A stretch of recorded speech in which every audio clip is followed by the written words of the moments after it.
dulu menurut ajaran dan keyakinan masing-masing, berdoa dimulai.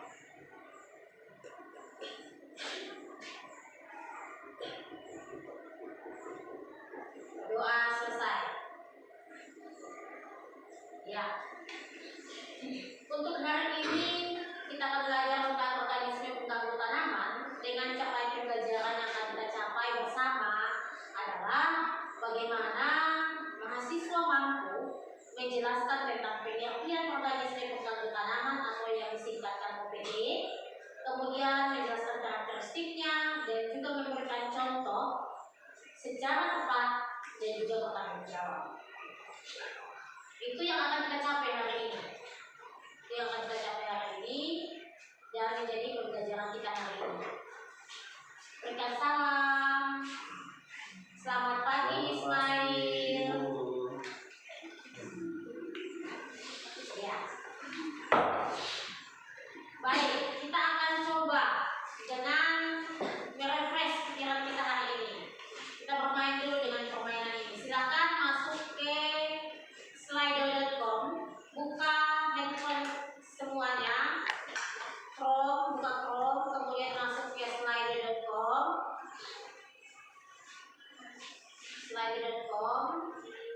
kemudian masukkan kode yang tertera ini dengan angka ini 81082994.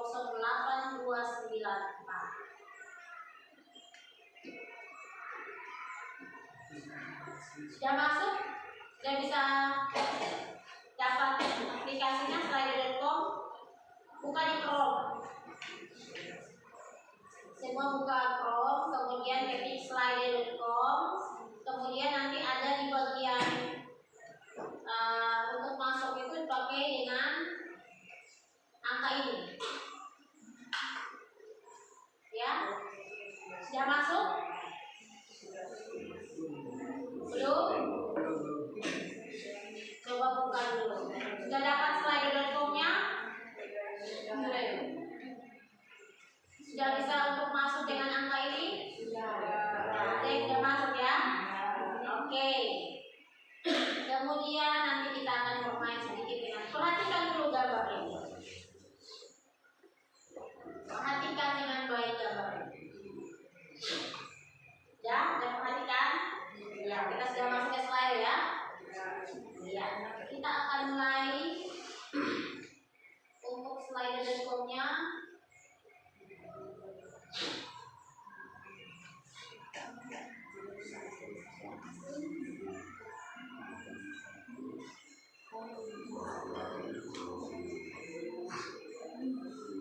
Silakan, sudah bertemu, sudah buka, silakan ketik jawaban kalian. Ada pertanyaan apa di situ? Ada pertanyaan apa di situ? Silakan isi. Apa yang kamu lihat pada gambar itu? Gambar ini maksudnya ya. Sudah isi? Jawaban tergantung yang kamu lihat gambar ini apa? Apa yang kamu lihat pada gambar itu? Peristiwa apa maksudnya? Silakan isi di situ di slide itu. Dan ketik. Ya, oke, kita lanjut ke pertanyaan berikut.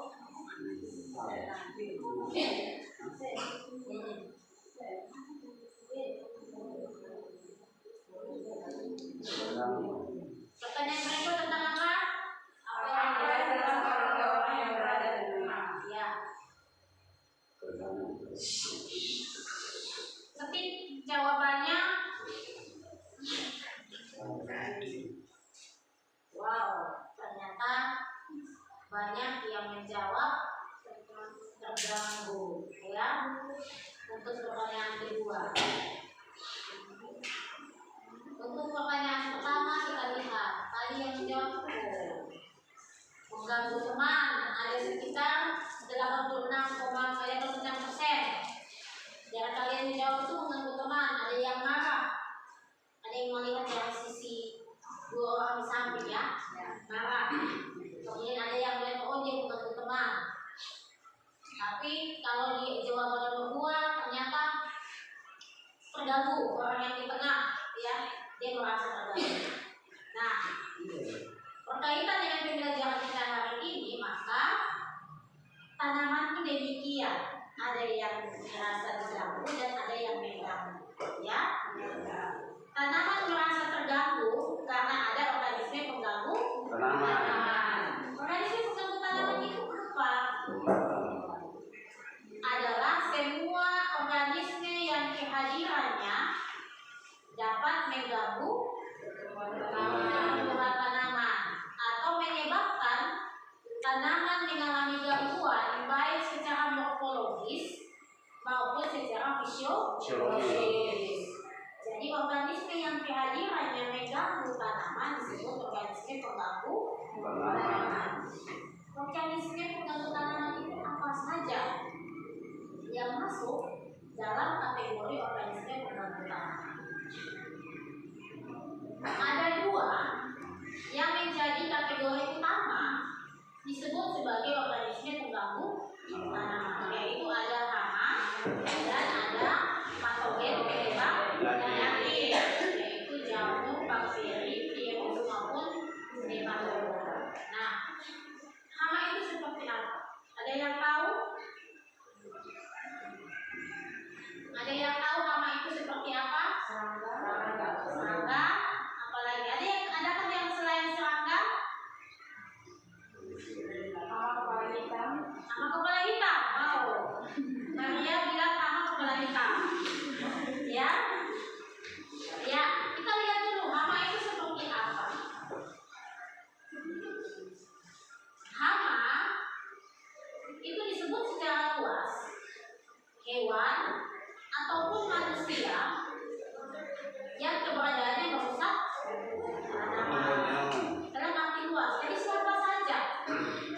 Misalnya Maria datang dan merusak tanaman, berarti Maria disebut sebagai hama kan? Ya. Kemudian, lalu siapa lagi yang merusak tanaman?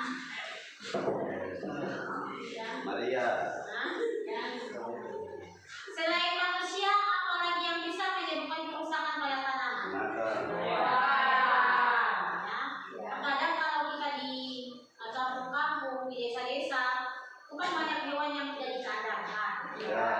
Kalau hewan itu datang dan merusak tanaman, maka hewan itu disebut sebagai hama. Tetapi untuk jenis organisme pengganggu tanaman yang kita pelajari pada hari ini, yaitu adalah dalam arti sempitnya kita lebih melihat terhadap serangga atau insekta yang kehadirannya merusak tanaman. Ada yang pernah lihat serangga? Serangga apa? Lala apa lagi? Lala apa lagi? Kupu-kupu. Ada yang bilang ular. Ya? Apa lagi serangga? Kecoa. Ada yang bilang kecoa. Apa lagi? Capung. Ya? Ulat bulu ya. Ya.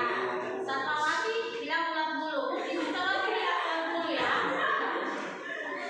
Ya, serangga yang kehadirannya merusak tanaman disebut hama. Tetapi ada serangga juga yang berguna bagi tanaman, yang sifatnya sebagai predator, ada yang sifatnya parasitoid, tetapi ada juga yang menghasilkan bahan berguna bagi manusia.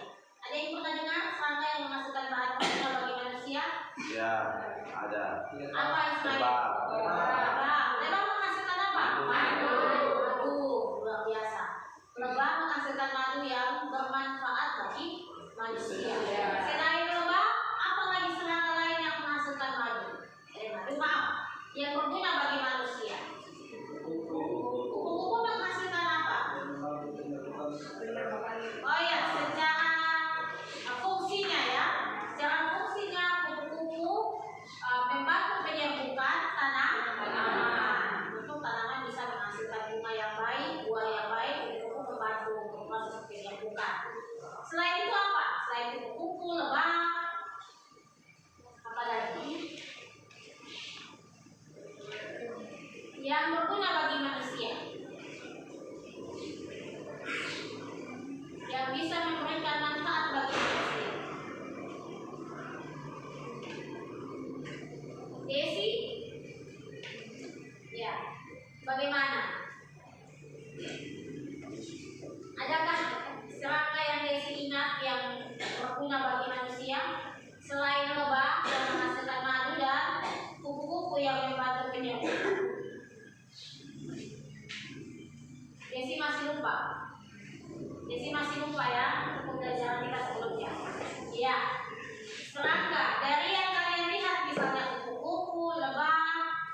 lihat.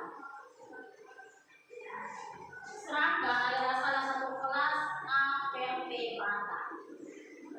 Avertebrata berarti inang bagaimana? Tidak berulang.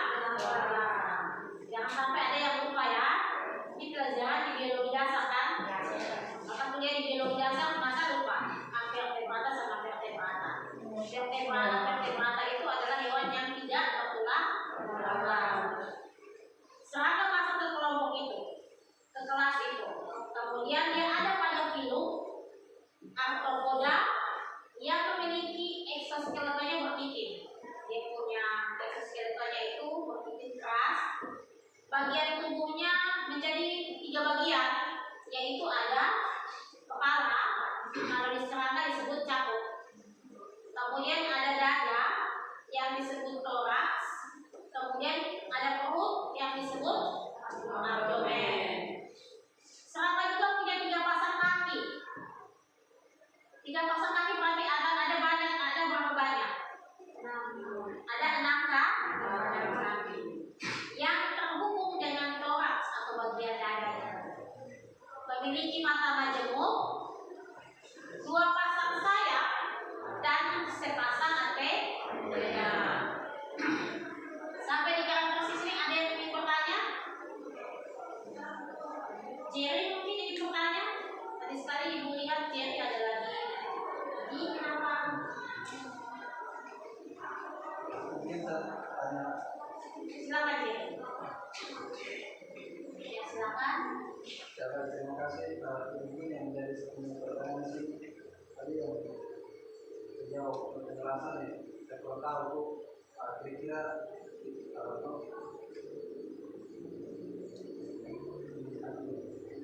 tadi yang itu ada kira kita lama-lama kayak tapi yang sama sebelum tahu kira lama-lama ini tergolong dalam serangga atau dia sebagai hati. Oh iya, baik, terima kasih Jerry untuk pertanyaannya. Kita berikan tepuk tangan dulu untuk Jerry. Jadi bingung, Jerry menjelaskan tentang serangga ini punya 3 pasang kaki, kemudian ada 2 pasang sayap. Dia bingung, laba-laba ini termasuk dalam kategori serangga atau bukan? Sementara laba-laba dia juga kecil ya tubuhnya ya. Dia juga masuk, dia masuk lagi kelas Avertebrata. Nah kalau laba-laba dia beda filum, beda kelas satu filum dengan insekta, tapi dia beda kelas dari insekta. Kalau kita lihat yang ciri laba-laba punya sayap tidak? Iya ya. Dia punya berapa pasang kaki? 4. Iya. Pasti Ismail sering lihat laba-laba ya. Kemudian laba-laba bagaimana bagian tubuhnya? Apakah kita bisa membedakan antara kepala dan dadanya? Bisa. Ya. Atau perutnya? Kepala pundak kepala Gitu. Ya. Laba-laba dia memang masuk dalam kelas Avertebrata, tetapi dia juga ada filum Arthropoda, tapi dia bukan kelas insekta. Dia ada di kelas Arachnida. Dia punya kelas tersendiri yang memiliki ciri pembeda dengan kelas serangga. Jadi dia satu filum tapi beda kelas. Ya, misalnya kalau Yani dan Indi mungkin satu rumput keluarga tapi beda ayah dan beda kelas. Mungkin satu. Jadi ini sama kayak gitu. Punya satu filum, satu rumah, tetapi ada beda kamar, beda kelasnya. Insekta itu sendiri, sedangkan laba-laba yang masuk di kelas Arachnida. Sampai sini paham semua? Oke. Kita lanjut ya. Atau ada yang masih ingin bertanya terkait dengan ciri-ciri atau karakteristik serangga? Ada yang ingin bertanya? Paham? Ismail masih paham? Oke. Bentuk umum serangga itu seperti apa? Dari morfologi yang kita lihat tadi yang teman-teman sudah jelaskan, teman-teman sudah sampaikan, bentuk umumnya bagaimana?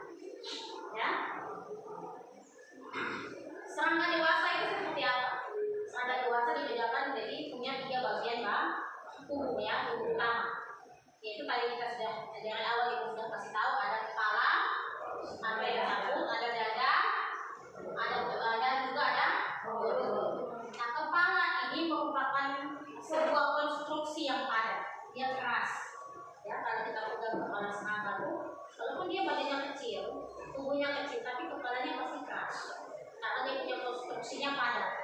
Kemudian terdapat beberapa ruas yang menurut teori evolusi atau perubahan, kepala ini terdiri dari 4 ruas yang mengalami penyatuan. Jadi ada 4 bagian yang mengalami penyatuan. Nanti terkait dengan apa saja bagian kepala, apa saja bagian perut, apa saja bagian dada, kita akan belajar di mata kuliah materi tersendiri terkait dengan hama. Khusus hama kita akan belajar. Untuk hari ini kita cukup mengetahui bahwa ternyata morfologinya seperti ini. Dari 4 ruas bagian yang menyatu membentuk satu kepala. Jadi kepala serangga itu unik ya. Unik karena ada bagian kiri atas, ada kiri bawah, ada kanan atas, ada kanan bawah. Keempat bagian itu yang menyatu, kemudian membentuk satu konstruksi yang padat menjadi suatu kepala. Itu ada pada serangga. Kemudian dadanya atau toraksnya terdiri dari 3 ruas yang jelas terlihat. Jadi toraks itu kalau kita lihat, contoh nanti kalau misalnya teman-teman temukan belakang bisa lihat bagian dada bagian bawah belakang itu ada 3 ruas yang menyatu, yang kita bisa bedakan. Ruas 1, ruas 2, ruas 3. Dan masing-masing ruas itu ada satu pasang. Sehingga kaki serangga itu terletaknya ada pada dada serangga. Masing-masing ruas serangga ada 3 ruas kan? Satu ruas ada satu pasang kaki, ruas kedua satu pasang kaki, dan ruas ketiga ada satu pasang kaki. Kemudian, sedangkan sayap itu dia berada di bagian belakang dari toraks, bagian atas. Dia ada di antara toraks dan abdomen. Sayapnya terletak di situ, yang menjadi bagian dari tubuh serangga ya. Kemudian abdomen itu terdiri dari kurang lebih 9 ruas. Nanti teman-teman bisa dapatkan serangga, coba lihat. Ternyata dia punya abdomen sampai 9 ruas. Walaupun dia abdomennya agak rasanya kecil, tapi dia ada di sekitar 7 sampai 9 ruas. Itu abdomen. Yang dalam abdomennya atau di bagian tubuh abdomennya ada bagian yang kita temukan sebagai saluran pernapasan. Dalam proses fisiologi serangga itu ada yang disebut dengan spirator. Kalau di dalam tubuh manusia kan kita punya alat pernapasan sendiri ya. Nah, serangga juga sendiri, dia unik. Dia tidak punya hidung, tapi dia punya spirator tempat peredaran darah dan pernapasan. Karena sistem peredaran darah yang dimiliki oleh serangga adalah sistem peredaran darah terbuka. Ya, itu morfologi serangga atau bentuk serangga dari tampak morfologi luar. Seperti apa serangga yang kita sebutkan tadi? Kalau kita lihat dari morfologi serangga ini, tampak dari luar, anatominya ini anatomi serangga betina. Serangga apa ya? Belalang. Belalang. Dari ini teman-teman sudah bisa lihat ini serangga belalang ya. Dia punya, kalau kita lihat di sini ada punya konstruksi kepala yang dalam fisiologinya ada otak belalang sebagai sumber informasi yang dimana akan ditransfer dari antena. Jadi kepala ini dilengkapi dengan antena. Ada berapa pasang? 1 pasang. 2 buah antena, 1 pasang antena istilahnya. Kemudian di kepala itu juga ada otak dan ada mulut. Serangga tidak punya hidung karena sistem peredaran darah dan pernapasannya melalui jaringan ventral yang dia miliki, atau yang tadi kita bilang spiratornya dia. Kemudian ini dada dari sini, kalau kita lihat dari terbagi dalam 3 bagian ya.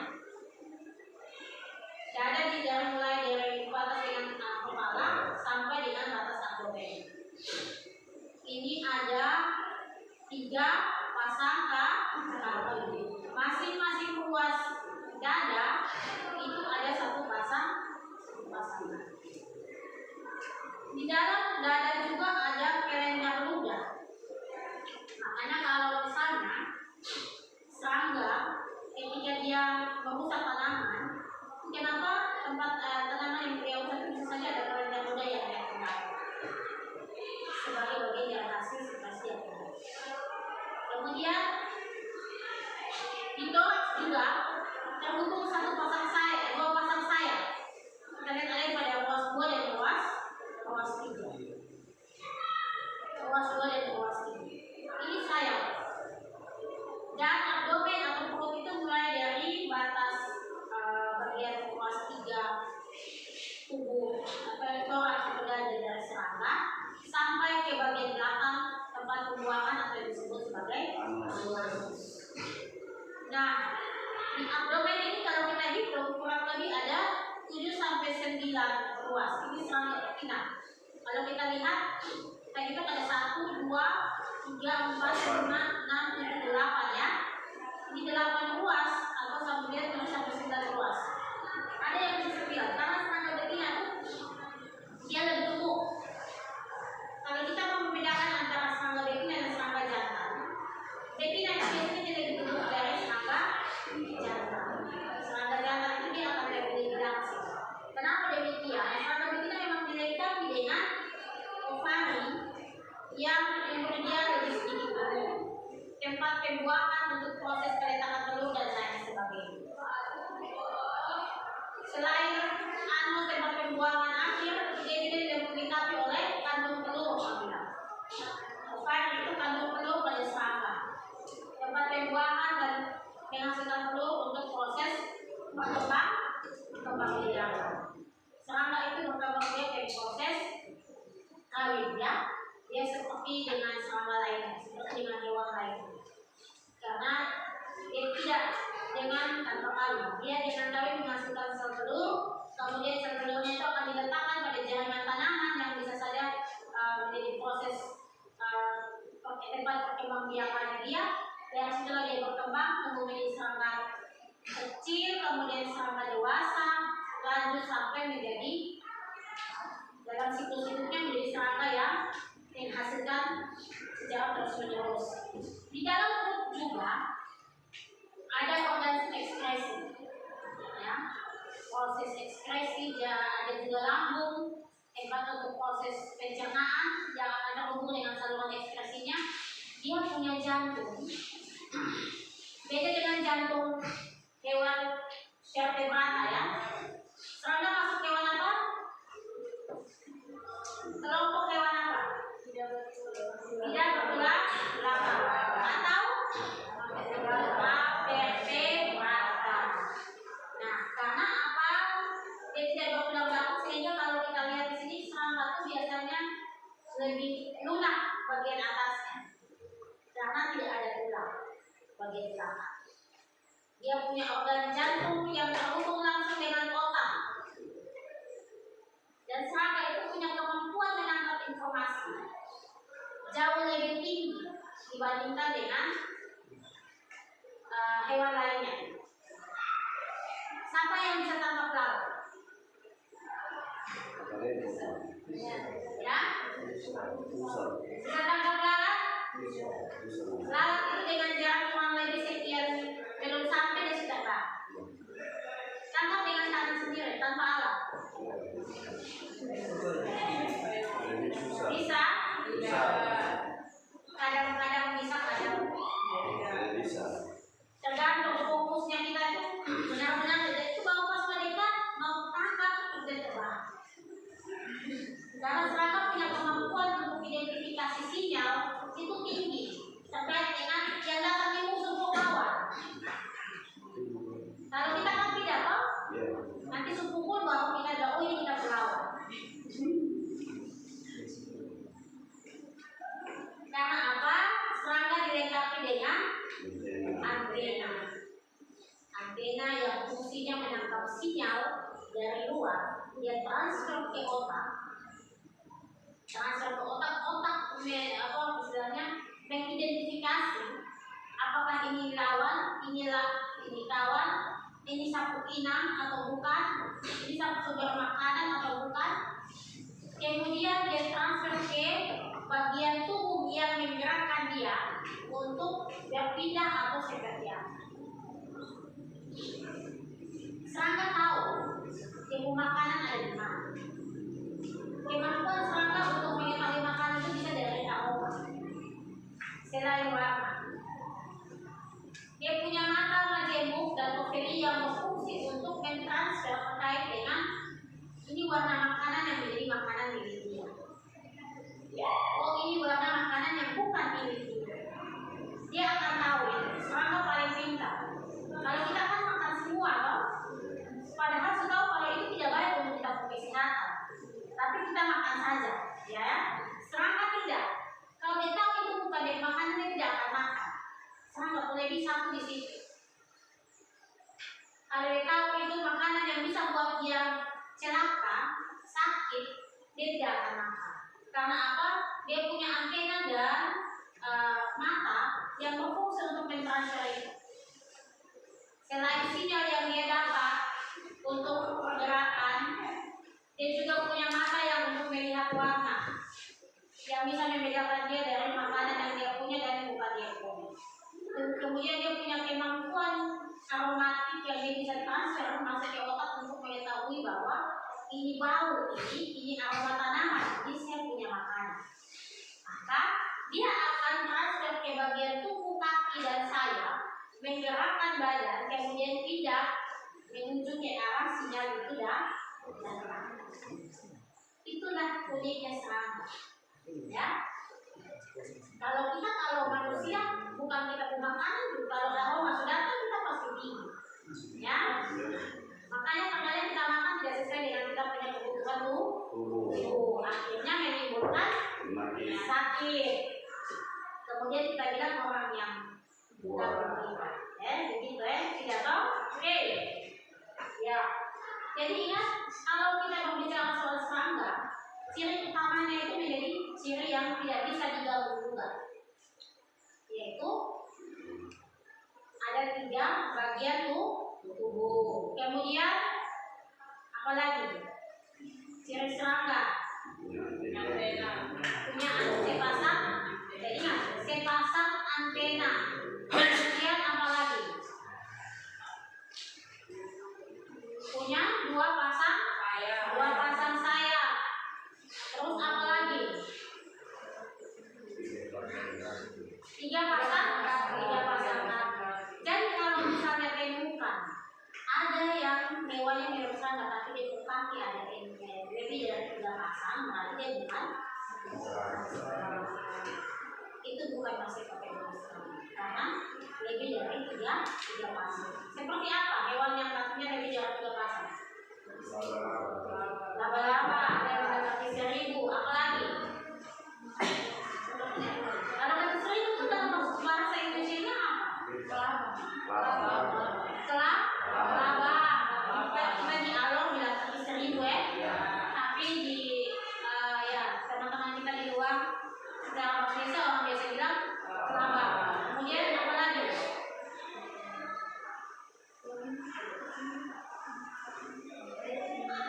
Yang kita lihat ukuran tubuh hampir sama, tetapi itu bukan sama. Karena dia kaki lebih dari 3 pasang, dia punya antena tidak ada misalnya. Tapi itu bukan sama. Jadi ciri khusus yang membedakan serangga dengan hewan kecil lainnya adalah punya 3 bagian tubuh, 2 pasang sayap, 1 pasang antena dan 3 pasang kaki. Itu ciri utama, karakteristik utama dari serangga yang membedakan serangga dengan hewan kecil lainnya. Hewan apa saja yang kecil, karena tubuh serangga itu tidak bilang kecil ya. Tapi kalau dia kaki lebih dari 3 pasang, dia bukan serangga. Seperti tadi bilang laba-laba ya. Laba-laba itu bukan serangga karena kakinya lebih dari 3 pasang. Oke. Sampai di sini ada yang ingin bertanya terkait ciri-ciri? Ada sayap, ada perut, ada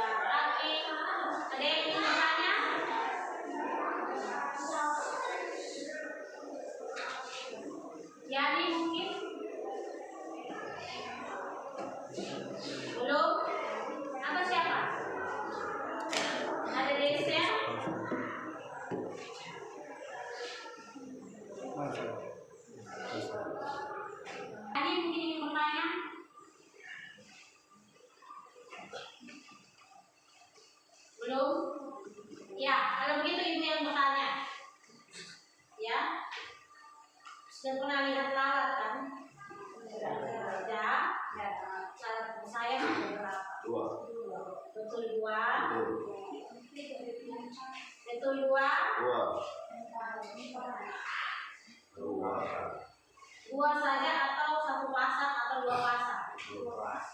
Sekarang saya punya lalat ada berapa?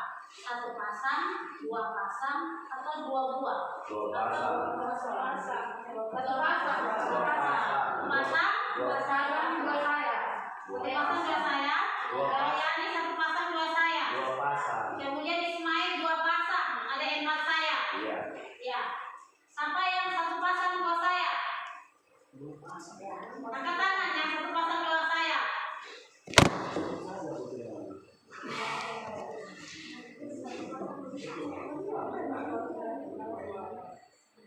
Bisa. Ya, satu pasang dua saya angkat tangan. Angkat tangan tinggi. 1, 2, 3, 4, 5, 6, 7, 8 ya. Ya, silakan yang sepuluh. Yang dua pasang empat saya. 1, 2. Ismail, jangan ragu-ragu Ismail. Kalau dua pasang boleh kan dua pasang ya. 3. Satu lagi. Ini Nursaida ya. Dua pasang. Empat saya ya. 4. Siapa? Isna juga. Ya, 5. 5 ya. Secara kasat mata, ya kenapa saya perlu tanya supaya kita bisa tahu kenapa lalat sayapnya kelihatan satu pasang, padahal sebenarnya ada dua pasang. Pasang yang satu pasangnya itu terbuka benar, yang satunya itu dia kecil, membentuk halter, ya, sebagai keseimbangan. Sehingga dia punya dua pasang sayap, tetapi satunya itu mengalami malformasi menjadi halter yang ada keseimbangan untuk dia terbang. Itulah uniknya lalat dibandingkan dengan serangga yang lain. Sehingga lalat dikategorikan masuk dalam kelompok serangga karena dia punya dua pasang sayap, tetapi ada malformasi yang terbentuk di pasang keduanya. Sayap satu pasang sayapnya itu mengalami pembentukan menjadi lebih kecil dan tidak terbuka penuh seperti sayap yang lain. Dan itu menjadi keseimbangan ini tren ya. Makanya untuk menjaga dia keseimbangan halternya supaya dia terbang dia seimbang. Kalau yang empat sayap dua pasang itu memang dia sudah seimbang yang terbuka lebar ya. Itulah fungsi sayap. Nah, itu yang membedakan antara lalat dengan serangga yang lain. Tapi tetap lalat masuk dalam kelompok serangga. Harus masuk dalam kelompok serangga. Jadi jangan salah kira lagi ya. Tadi ada yang banyak yang bilang satu pasang, dua buah saja. Karena memang kalau kita lihat itu kelihatan hanya satu pasang, tapi ternyata dia punya dua pasang sayap. Itu yang membedakan antara serangga lalat dengan serangga yang lain. Ada yang ingin bertanya? Ini belum. Ya, kita lanjut ya. Ini contoh serangganya. Serangga yang menyebabkan kerusakan pada tanaman. Kalau kita lihat di sini yang dicontohkan adalah kutu kebul atau dalam bahasa ilmiahnya Babesia tabata.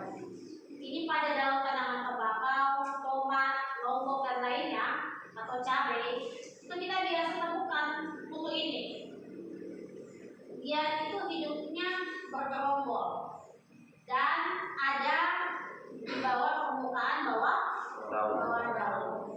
Nah, kalau kutu kebul ini ada di bawah permukaan bawah daun, maka daun itu terganggunya bagaimana? Ada yang bisa tahu? Terdil, keriput, menguning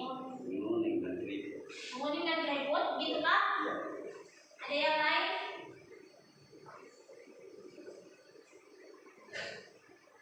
Kutu ini kan hidupnya bergerombol, dia tidak biasa hidup sendiri-sendiri. Kalau dia mau hidup berada di bawah permukaan daun, dia banyak sekali. Dan keberadaannya ini mengganggu proses fisiologi tumbuhan. tumbuhan. Proses fisiologi tumbuhan apa yang terganggu di sini? Kalau di daun, Ismail, fotosintesis. Karena permukaan bawah daun ini yang terletaknya stomata. Nah, kalau stomatanya terganggu, oleh karena adanya serangga, otomatis dia tidak bisa menerima dan menghasilkan proses fotosintesis dengan baik. Cahaya yang dia terima juga terbatas. Dia mau ambil nutrisi dari darah juga setengah mati. Proses sirkulasi yang masuk sampai dalam stomata ini juga terganggu. Artinya proses respirasi juga terganggu.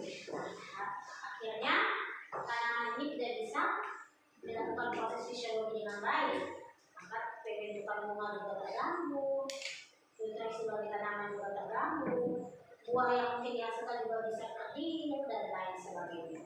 Karena itu adanya keberadaan hama yang menutup bagian permukaan.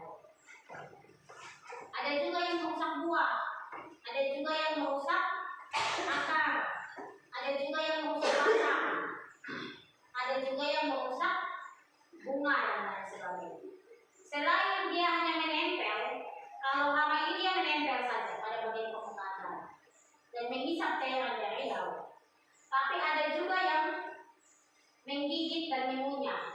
Dia pergi ke daun, dia makan daunnya. Ya, tanaman air. Hama apa yang sering kita temukan seperti itu? Lalat. Kemudian apa lagi? Ulat ya. Ulat pada tanaman itu biasanya hamanya macam-macam. Karena serangga pada fase-fase tertentu saja yang mereka berperan sebagai hama.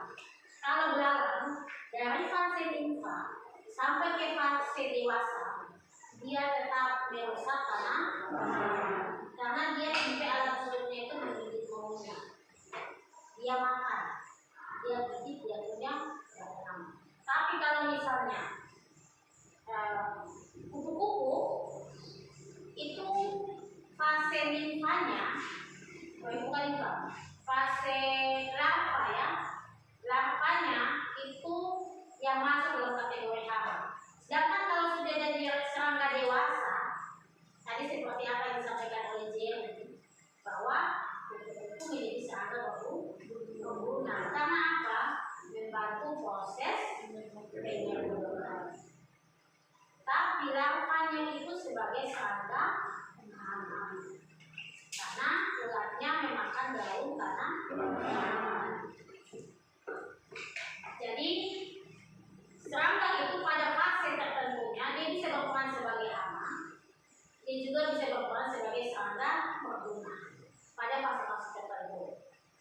Nah, siklus hidup yang dia miliki itu mempengaruhi dia berada pada serangga hama atau tidak.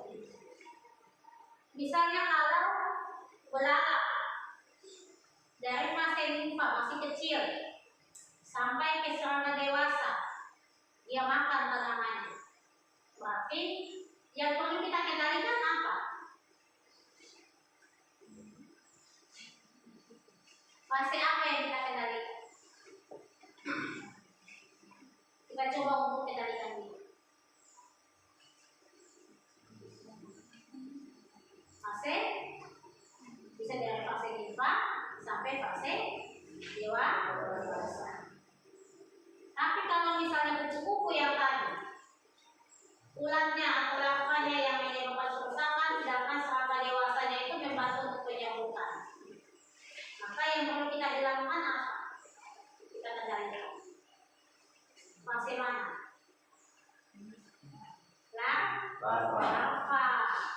Larva yang perlu kita kendalikan supaya dia tidak merusak tanaman. Beda kalau misalnya kupu-kupunya kita budidaya. Ada yang pernah budidaya kupu-kupu?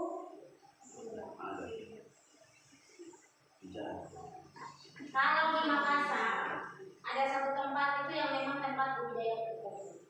Dan di situ dijadikan agrowisata kupu-kupu. Jadi orang mau lihat tentang berbagai jenis kupu-kupu pergi ke situ. Mereka punya penangkaran kupu-kupu. Jadi kupu-kupu yang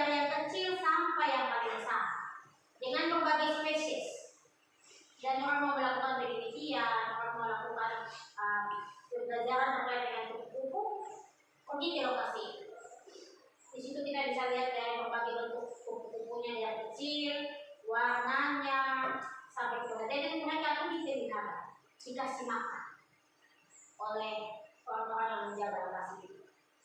Tanamannya itu disiapkan sebagai tempat berdoa. Jadi beda konsep ya. Kalau misalnya dia datang dan makan tanaman yang kita budidayakan, berarti dia disebut sebagai hama. Tapi kalau misalnya dia datang, kemudian kita siapkan makanan dikasih dia dan kita pelihara dia sebagai serangga yang berguna bagi kita, berarti dia bukan hama. Itu konsep pemeliharaan hama atau serangga ya. Jadi kita kategorikan dia hama karena apa? Dia mengganggu tanaman budidaya.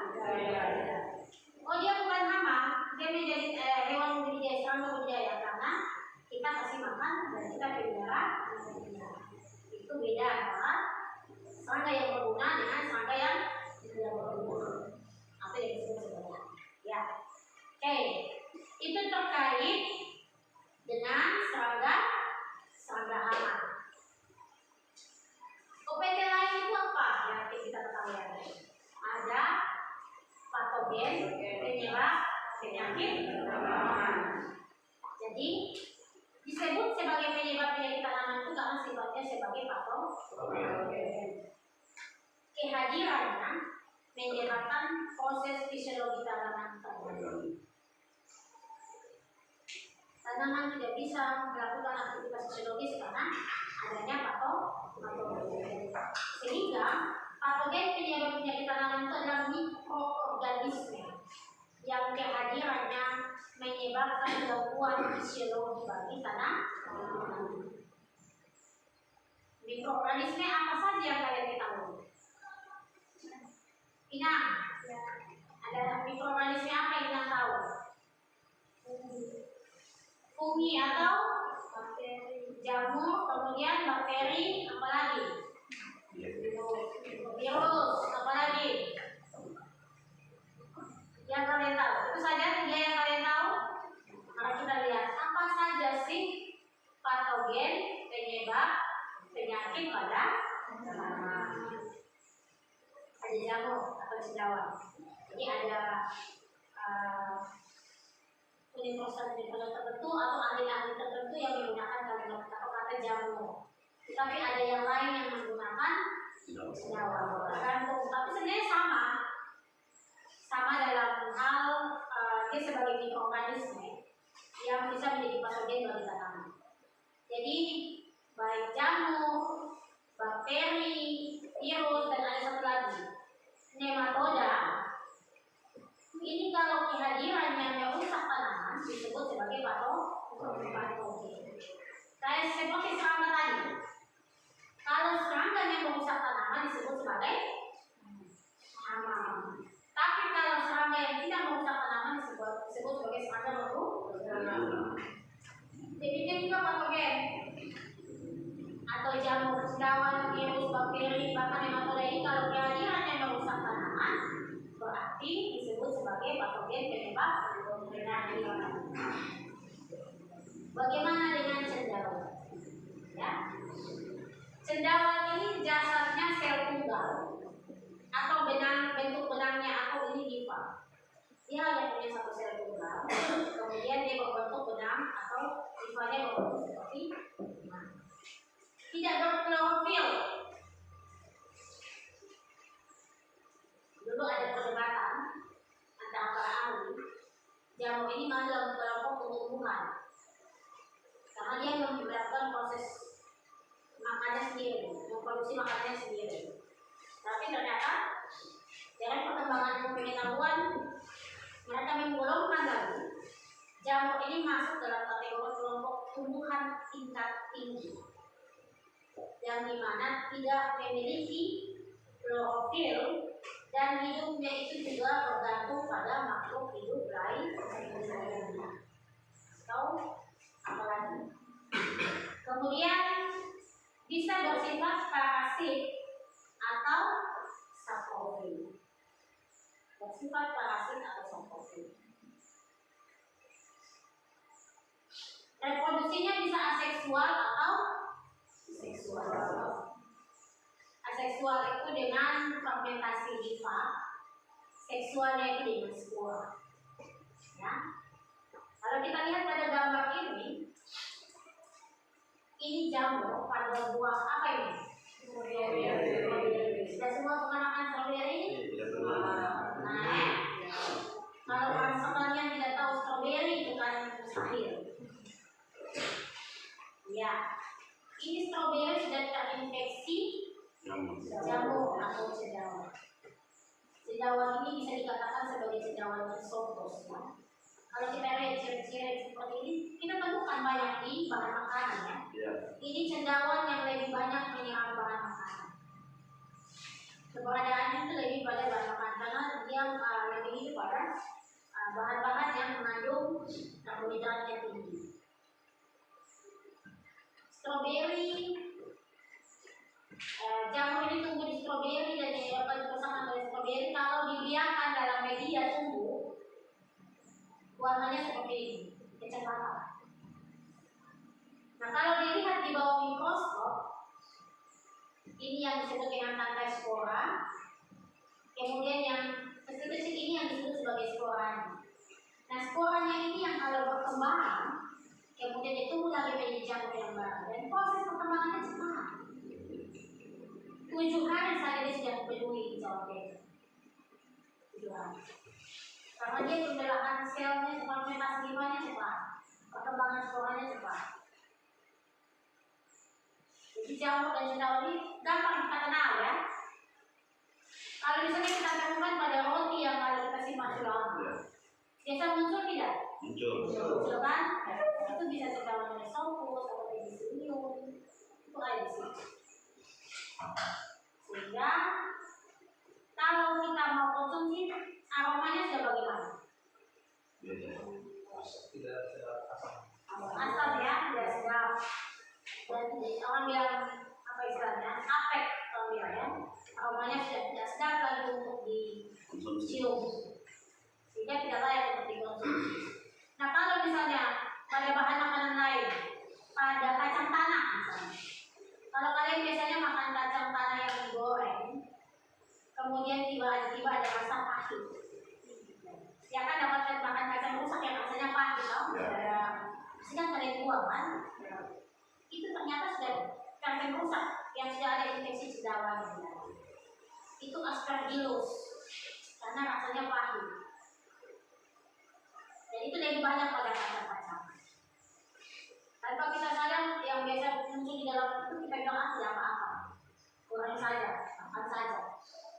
Tapi tanpa kita sadar ternyata menyebabkan rasa tidak enak dalam tubuh. Nah kalau misalnya kita konsumsi secara terus menerus, lama kelamaan tiba-tiba kita dapat gangguan fisiologi pada tubuh kita yang ya, atau kita sakit itu saya bisa dapat sakit ini. Kenapa? Karena pola konsumsi kita yang biasa. Kita tidak bisa mengetahui bahwa tanaman ini sudah terinfeksi jamur atau bakteri. Ada yang kita bisa lihat dengan nampak hifa atau benangnya, tetapi ada yang tidak sama sekali. Misalnya pada tanaman kangkung, kalau pada daun kangkung sering kita temukan ada bercak ya, bercak, kemudian coklat, di bagian pinggirnya ada warna kuning. Itu kalian tetap makan atau kalian buang? Ya, betul buang? Atau ada yang bilang supaya tumis saja lah, saya kangkungnya enak kok. Tumis langsung atau ada yang buang? Buang.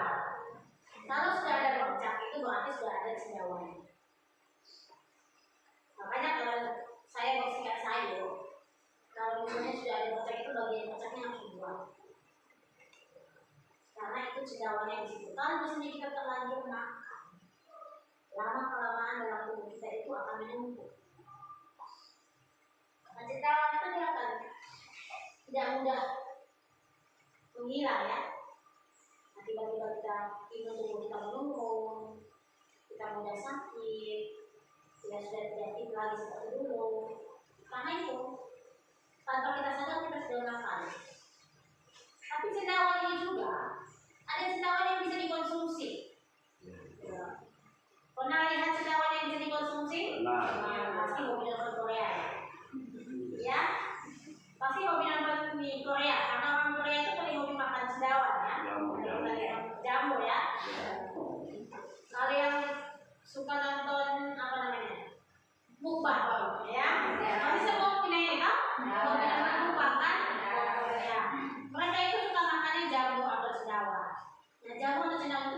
cendawan pengguna. Cendawan yang memang menjadi budidaya untuk makanan, pangan. Nah itu dia masuk kelompok tingkat tinggi, tapi dia dalam kategori cendawan yang masuk sebagai bahan makanan. Beda dengan yang kita pelajari hari ini. Ini cendawan yang merusak bahan makanan. Sehingga kalau misalnya kalian temukan ini cendawan bisa dimakan atau tidak harus dilihat baik-baik. Kalau kita lihat biasanya di sini tuh orang-orang kita sering kumpul yang cendawan yang hidupnya sarkofit. Dia hidup di bagian tanaman yang sudah mati. Orang biasa bilang jamur pohon mangga, sering ditemukan kan? Nah itu orang biasa ambil, orang tua biasa ambil untuk cuci makan. Itu tidak jadi masalah karena itu memang cendawan yang biasa dikonsumsi. Cendawan yang hidupnya sarkofit dan menjadi bahan makanan bagi manusia. Tapi kalau cendawan yang kita pelajari hari ini ada cendawan yang parasit yang hidupnya memberikan kerugian bagi manusia, merusak bahan makanan, menyebabkan produksi makanan menurun karena gangguan fisiologis pada tanaman, bahkan ada yang bisa menyebabkan kematian pada tanaman menjadi mati dan tidak memproduksi. OPT yang berikut dari patogen adalah bakteri. Bakteri ini kelompok prokariot, mikroorganisme bersel tunggal. Bahan genetiknya tidak diikat atau tidak diselimuti oleh suatu membran. Dia tidak mempunyai dinding inti. Sel-sel terdiri dari DNA dan ribosom kecil. Nah, kalau kita lihat dari gambar ini ada berbagai bentuk tubuh dari bakteri. Kadang yang dipakai itu bakterinya hanya bentuk seperti ini ya. Nah kalau begini berarti itu bakteri. Tiba-tiba muncul yang begini. Nah itu bukan bakteri. Maka kita juga harus mengenal dari ciri-ciri bakteri ini. Ciri-ciri bakteri ini ternyata ada bentuknya berbeda-beda. Ada yang fokus, ada yang spiral, ada yang batang. Yang keberadaannya bisa saja merusak tanaman, tetapi ada juga yang berguna sebagai bakteri antagonis. Kalau di film-film ada peran antagonis ya. Peran antagonis itu biasanya seperti apa kalau di film? Orang jahat, gitu. Kenapa yang antagonis selalunya jahat? Biasanya kalau di film itu antagonisnya pasti yang jahat-jahat ya. Kenapa sih harus membuat orang jahat sebagai antagonis? Supaya apa? Ya, supaya kalian seru ya. Supaya kalian seru. Ternyata kalau di bakteri yang antagonis itu yang baik, bukan yang jahat-jahat. Yang jahat itu yang disebut patogen. Jadi beda ya. Beda antara antagonis di film dengan antagonis di bakteri. Jadi kalau soal antagonis, lihat konsepnya. Oh kalau antagonis di peran film ya pasti dia jahat. Tapi antagonis di bakteri itu sebagai bakteri yang baik, yang sifatnya menekan perkembangan bakteri yang jahat. Itu yang membedakan peran antagonis bakteri dengan peran antagonis di aktis. Ya, sama aktis apa yang kalian kenal? Guna maya. Paling apa guna maya? Ya. Semoga dari guna maya itu bukan yang jahat-jahat ya. Yang di aktis maya itu yang baik-baik. Nah, bakteri antagonis yang karakteristiknya itu bisa saja sifatnya itu menjadi bakteri yang baik yang menekan perkembangan dari bakteri patogen. Kalau kita biarkan cawan bakteri atau media tumbuhnya Na nutrien agarnya, dia seperti ini, seperti mentega yang kalau tumbuh. Karena bahasa itu lebih kecil, pekat warnanya, tapi aromanya, wow. Ada yang aromanya menyenangkan, ada yang tidak. Itu karakteristik bakteri ya. Kalau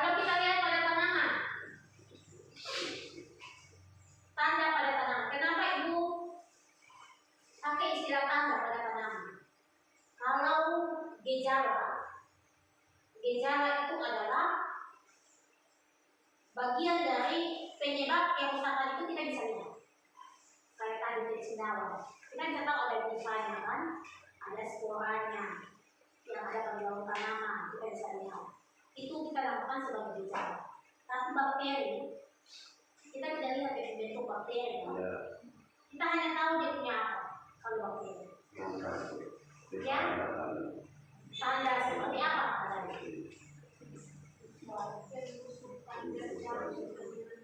Membusuk, dan ada cairan. Dia lembek. Bagian tanaman yang terserang itu menjadi lebih lunak dan berbau busuk. Itu tanda. Dan kalau kita pegang itu dia lembek. Karena sistem sekresinya bakteri itu menyebabkan cairan yang kental dan lembek. Itu kalau kita temukan ada pada Cabai. ini tanaman apa? Cabai. Cabai merah besar. Kalau ini nah, bahan makanan yang paling banyak mengalami kerusakan karena bakteri itu adalah bahan makanan yang tingkat karbohidratnya tinggi atau protein. Lebih banyak pada sayuran buah ya, sayuran dan buah. Kadar airnya tinggi, bukan ini. Kalau kadar airnya tinggi dia lebih mudah rusak. Sayuran tanaman yang lebih mudah terinfeksi bakteri itu apa saja? Tanaman sayuran.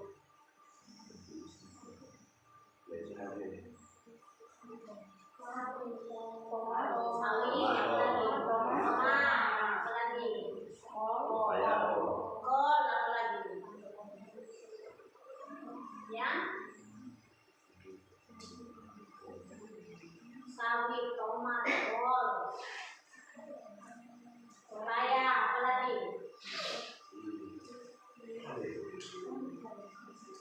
Ya? Bagaimana? Jerry? Bawang.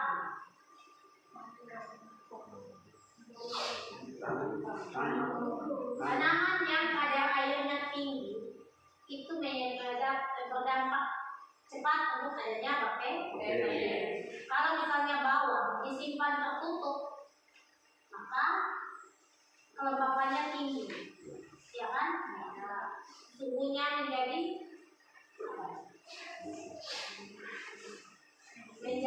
pengap bagi dia yang bisa membuat kadar air pada istilahnya umbi bawang itu bisa mengalami kerusakan. Apalagi kalau jamur sudah ada di situ.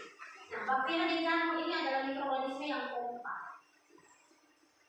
Kalau jamur susira, maka daerah ada bakteri masuk. Tunggu kalau bekerja sama, maka makanan kita sudah bisa makan. Ya? Kayak seperti ini, kalau kita lihat di buah pepaya ini, yang warna merah muda ini adalah gejala dari jamur. Tapi yang busuk-busuk di bagian bawah sampai di dalam itu adalah bakteri. Ya. Jadi untuk bekerja sama, maka dia aroma tidak bagus. Kalau kita makan juga sudah tidak. Jadi kita paling mudah untuk kenal. Oh ini sudah ada bakteri, oh ini sudah ada jamur. Kalau misalnya pada buah cabai dia ada jamur, tetapi dia kering, kemudian tidak ada bau busuk situ, berarti tidak ada bakteri. Tapi kalau misalnya dia sudah ada jamur, dia sudah kering itu tiba-tiba basah kemudian berbau, lengket, itu berarti sudah ada jamur. Tidak ada bakteri. Kita salah. Kalau sudah tahu busuk berarti ada bakteri. Harus bisa bedakan antara jamur dan bakteri. Oke, kita lanjut. Kita sampai jam berapa ya? Masih ada waktu ya?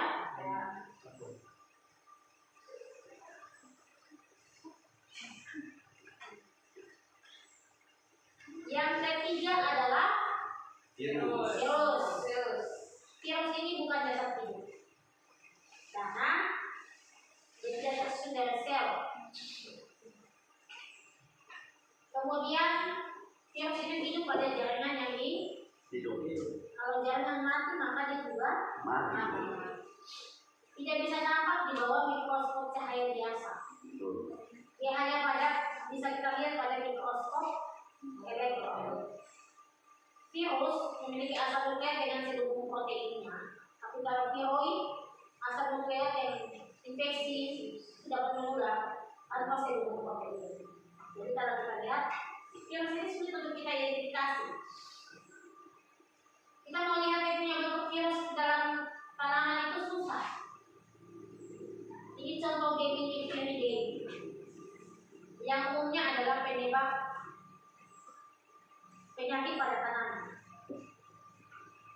Jadi kalau biasanya virus dia menyebabkan penyakit pada tanaman, itu berdasarkan akibat dari yang dia sebabkan disebut sebagai namanya. Misalnya kalau tanaman menjadi kerdil, maka orang menamakan sebagai virus kerdil. Tanaman mengeriting, maka dibilang virus mengeriting. Gitu ya. Jadi sesuai dengan gejala yang dia tampilkan. Itu virus. Virus hidup pada jaringan yang hidup. Jadi kalau tanamannya mati, virus juga ikut mati. Gejala pada tanaman seperti ini kalau kita mau lihat. Kita hanya bisa tahu gejalanya. Daunnya mengeriting, kemudian menjadi kecil. Daun berubah warna menjadi kuning terang. Kalau kita lihat ada yang sampai warna kuning. Kemudian tanamannya kerdil, tidak bisa gangguan. Itu tanaman cabai itu biasanya tinggi dari konsumsi dengan virus. Dia buah itu nanti pas sampai bakal buah dulu. Sampai bakal buah dulu. Karena itu virus menyebabkan tidak bisa terbentuknya calon buah. Ini Gemini virus pada tanaman cabai. Jadi nama cantik ya? Gemini virus. Ada yang lain di bulan Gemini? Tidak ada. Gemini virus ya. Semoga tidak ya. Semoga tidak. Ya, virus ini dia tidak dengan sendirinya datang pada tanaman. Dia sampai di tanaman karena ada yang membawanya. Siapa yang bawa virus? Manusia. Ada yang tahu? Ismail bilang manusia. Ada yang lain? Ada yang angin. Ada yang lain? Tidak ada. Tidak ada. Ya? Bibit. Apa ada yang lain? Darah. Selain darah, angin, bibit, manusia, apa lagi?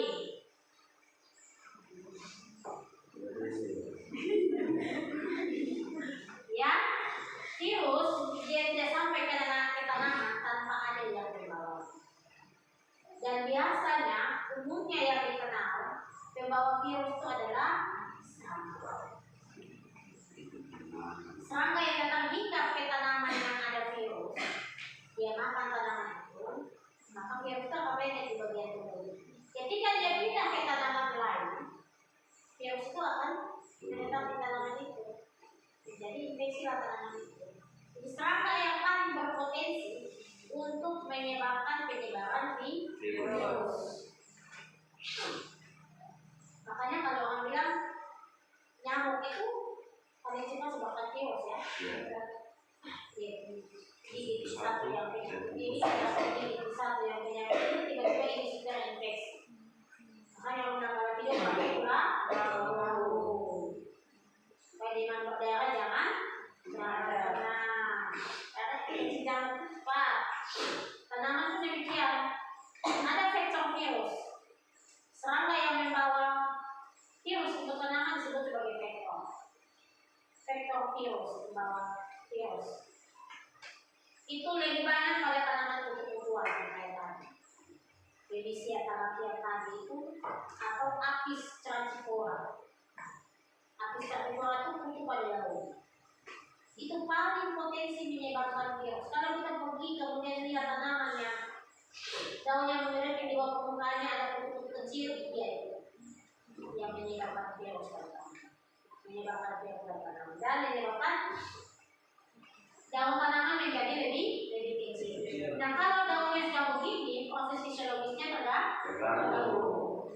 Tidak bisa untuk melakukan fotosintesis dengan baik, klorofilnya terganggu, otomatis bagaimana dia bisa menghasilkan nutrisi yang dibutuhkan untuk pembentukan buah dari rumah akan kesulitan. Maka tidak terpenuhi nutrisi untuk buah dari rumah, lama-kelamaan dia menjadi gugur dan juga tidak berhasil.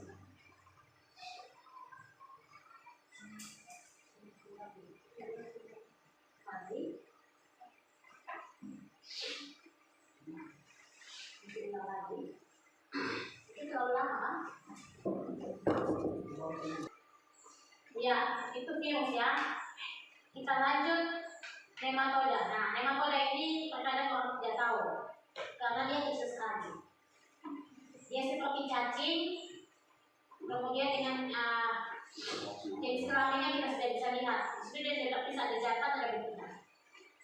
Kemudian bentuk tubuhnya tuh seimbang bila bilateral simetris antara sisi kiri dan sisi kanan itu seimbang. Bersifat parasit dan berukuran sangat kecil. Jadi terkadang nematoda kita tidak bisa lihat karena tanpa mikroskop. Beda dengan cacing yang kalau kita lihat kita tuh langsung muncul ya. Ini beda. Dan biasanya kehadiran nematoda ini memberikan gangguan fisiologis pada tanaman karena dia menyerang bagian akar tanaman. Kalau kita lihat coba di sini nematoda burung akar pada tanaman. Dia membuat akar tanaman menjadi terganggu karena ada pembentukan puru pada bagian akar tanaman. Sehingga proses penyerapan air dan mineral menjadi terganggu. Akhirnya tanaman menjadi tidak maksimal dalam melakukan proses fisiologis. Kalau akar terganggu, lama-kelamaan kalau kita lihat kita siram air, tanaman menjadi tidak segar. Mau tahu air banyak juga tetap dia layu, maka cek kemungkinan nematoda. Jadi misalnya kalau tanaman tomat sudah layu, kalau kita siram, kalau dia kembali segar itu karena dia kekurangan air. Tapi kalau tanaman yang kita siram tapi tetap layu, maka harus verifikasi pasti ada nematoda. Makanya dia begini. Jadi bisa membedakan antara tanaman yang layu karena kurang air dengan layu karena ada nematoda. Itu nematoda kekuatan. Nah, berdasarkan gejala kerusakan kita bisa lihat hama merusak seperti apa dan patogen merusak seperti apa. Kalau hama daunnya berubah bentuk, berlubang, daun menjadi keriting, terpotong, tergunting, batang tanaman ada yang berlubang atau terpotong, buahnya berlubang, rusak. Kemudian akar tanaman itu menjadi rusak dan berubah. Itu karena ada hama. Sedangkan patogen itu bercak pada daun, pada buah, batang, daun menjadi mengeriting, daun menjadi berubah warna, adanya lendir yang membawa busuk, akar tanaman membengkak atau bintil pada akar, kemudian bercak pada buah disertai adanya cairan berbau busuk. Itu karena patogen. Jadi hama dan patogen sama-sama mengganggu proses morfologi dan fisiologi tanaman. Tetapi dari gejalanya kita lihat lebih nampak pada hama itu pada morfologi tanaman. Sedangkan tapi pada patogen itu lebih mengganggu pada fisiologi tanaman. Padahal sebenarnya kedua organisme pengganggu tanaman ini baik hama maupun patogen, baik secara morfologi maupun fisiologi, mereka mengganggu semua atau keduanya mengganggu. Hama merusak morfologi yang dengan sendirinya akan mengganggu fisiologi. Patogen merusak fisiologi bagian jaringan tanamannya dengan cairan tanaman, sel tanamannya dengan sendirinya akan merusak morfologi dari tanah. Itu gejala kerusakan pada tanaman. Kalau kita lihat di sini ada penampakan gejala pada tanaman. Ini pada tanaman kedelai. Yang tadi bilang ulat siapa? Nah, ciri ulatnya seperti ini ya. Sering ditemukan kan?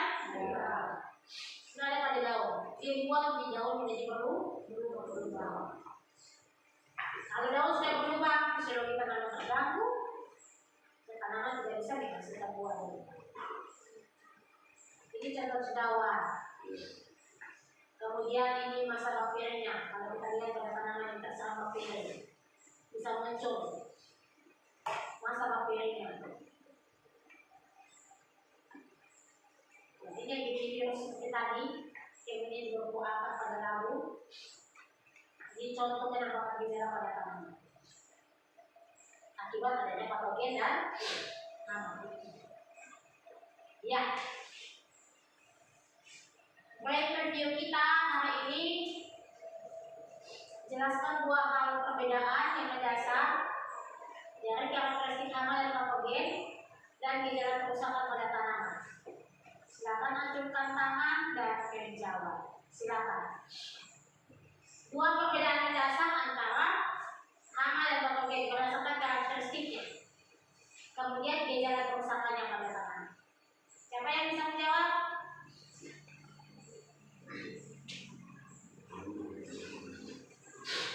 Yang membedakan hama dan patogen.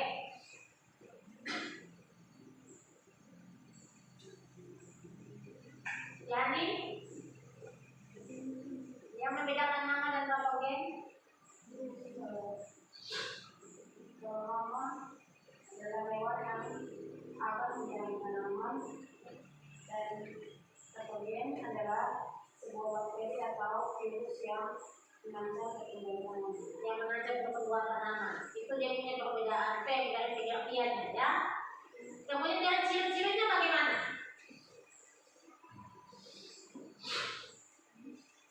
Ya Ismail silakan.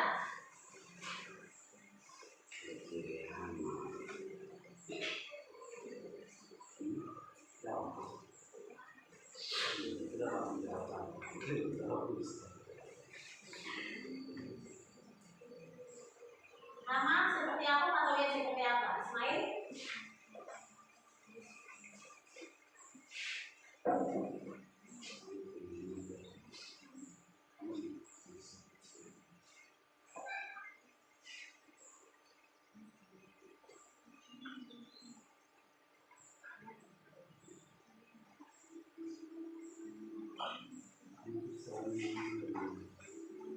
Hama serang di mana? Penyerang tanaman langsung dari Morfologinya atau apa?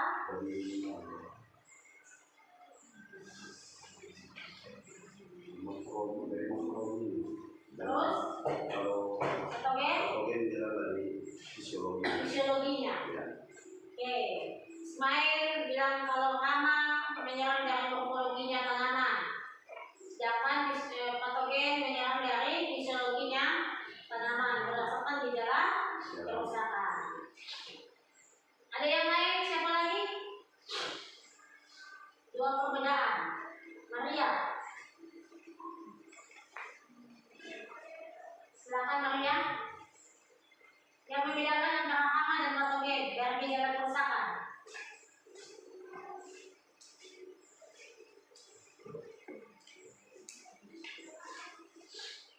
Maria. Ayo. Jadi lain untuk partisipatif juga ya.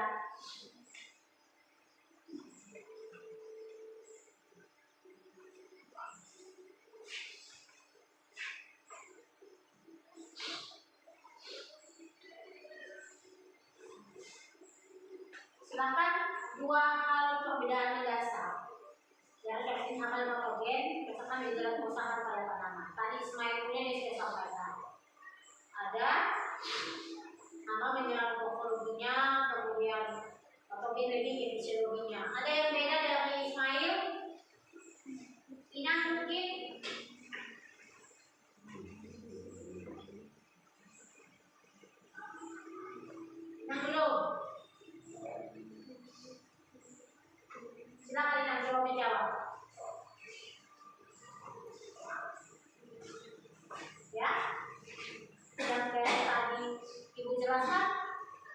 bisa paham? Ciri-ciri pada kerusakan yaitu untuk virus levelnya bisa berubah warna seperti ini. Kalau untuk patogennya itu dari segi misalkan pada penyusupan pada bagian buah Itu patogen, bakteri. Kalau hamanya itu seperti mengganggu yang merusak bagian buah tumbuhan atau keluar morfologinya ya, bikin morfologinya. Ya, ada yang beda dari jawaban Ismail maupun Inang? Ya, jadi silakan. Dalam dasar dari dalam tanam dan patogen itu dalam tanam itu yang pada hama terutama bagian lain dan ada minum di patogen dia pada nama terjadi keribu dan terjadi kegiatan bahkan bisa sampai pada buah menjadi bubus. Ya, kalau pada jenis ya ada tanaman yang layu, ada tanaman yang berbau busuk, yang ada bintik-bintik hitam pada daun, itu merupakan dugaan kerusakan. Kalau hama seperti yang tadi kita pelajari, yang juga disampaikan oleh Ismail maupun Inang dan juga Jerry, maka kalau kita lihat dari gejala kerusakan, hama itu lebih pada morfologi tanaman, yaitu dia merusak daun berubah, daun menjadi apa? Rusak, batang bisa patah, daun bisa gugur dan lain sebagainya. Kemudian kalau patogen ada bercak pada daun, bercak pada buah, buah busuk, kemudian apa lagi? Berubah warna, ada berlendir dan lain sebagainya. Itu perbedaan mendasar antara hama dan patogen berdasarkan gejala kerusakan. Kalau hama itu lebih pada serangga yang menyebabkan kerusakan pada tanaman. Sementara patogen itu adalah mikroorganisme yang kehadirannya merusak tanaman. Itu perbedaan mendasar dari hama dan patogen. Hama adalah serangga, sedangkan kalau patogen adalah mikroorganisme. Ya, baik. Materi kita hari ini cukup sampai di sini. Ini tugas individu yang akan kalian kerjakan, yaitu buat ringkasan tentang karakteristik berbeda antara hama dan patogen, disertai dengan contoh dari gejala kerusakan yang disebabkannya. Dibuat ringkasan diketik dalam MS Word, kemudian di PDF-kan dan dikirim ke email yang tertera ini. Waktu pengumpulan tugas kita maksimal 2 kali 24 jam sejak materi ini kita selesai, ya. Jadi setelah dikirimkan ke email tersebut, jangan lupa tulis nama. Kemudian maksimalnya halamannya 2 halaman. Jadi tidak banyak ya. Maksimal 2 halaman, silakan uraikan masing-masing karakteristik berbeda antara hama dan patogen disertai contoh dan gejala kerusakannya. Terkait dengan tugas ada yang ingin bertanya? Ya? Pas? Jangan bertanya jilid tidak. Kan kirim, tidak bisa jilid ya. Kan dikirim ke email, jadi tidak bisa dijilid. Cukup 2 halaman saja. Nanti dituliskan. Ingat di situ. Cukup 2 halaman. Maksimal pengumpulan tugas 2 kali 24 jam sejak materi ini disampaikan. Oke, terima kasih untuk kehadiran kita hari ini. Saya ingin menutup pertemuan kita hari ini dengan sebuah quotes untuk kalian. Ya, jika ada orang yang merendahkanmu, buktikan pada mereka dengan kesuksesan. Semangat semua untuk sukses.